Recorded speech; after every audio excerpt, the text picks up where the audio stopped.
हाँगकाँगला हादरवून सोडणाऱ्या या 3 दिवसांच्या ज्वाळांनी 128 नागरिकांचा बळी घेतला, तर 200हून अधिक लोक अजूनही बेपत्ता आहेत।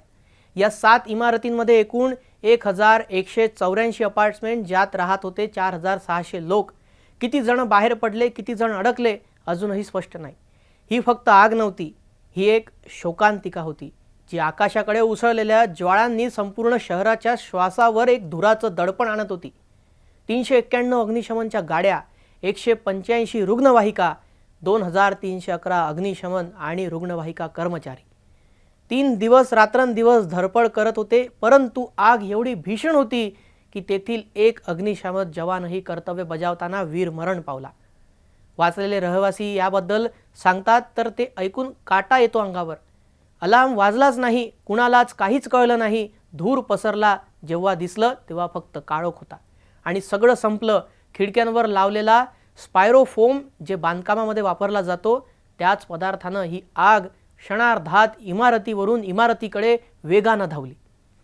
हाँगकाँग सरकार आता तपासाच्या मोडमध्ये आलंय। इमारतीच्या नूतनीकरणामध्ये सहभागी असलेल्या 8 जणांना अटकही करण्यात आलेली आहे आणि याबाबत तपासाचा वेग वाढलाय। पोलिसांची शंका, बांधकामामध्ये घोर बेफिक्री आणि नियमभंग आणि सुरक्षा उपायांचा अपूर्ण जो काही इथे अभाव दिसला। या आगीमध्ये आपले लोक, आपली घरं, आपली दुनिया गमावलेले शेकडो कुटुंब आहेत, आजही या अपडेटची वाट पाहत आहेत। हाँगकाँग सरकारने जाहीर केलेली मदत प्रत्येक कुटुंबाला काही ना काही मिळणार, पण ती कितपत पुरेल हे देवच जाणे। प्रत्येक कुटुंबाला 2 लाख HKD म्हणजे भारतीय चलनामध्ये सुमारे 22 लाख, त्वरित खर्चासाठी सुमारे 11 लाख, आणखी राहणीमान भत्ता म्हणून 5,73,000 इतके पैसे सरकारने दिलेले आहेत। आणि घराच्या राखेमध्ये उभ्या असलेल्या लोकांच्या डोळ्यामध्ये पैसा नव्हे, तर आपल्या हरवलेल्या लोकांची शोधाची एक आस आहे। आग विझली आहे, पण जळालेल्या आठवणी नाही। या निष्प्रभ राखेतून हाँगकाँग लवकरच पुन्हा उभा राहील, हीच आशा।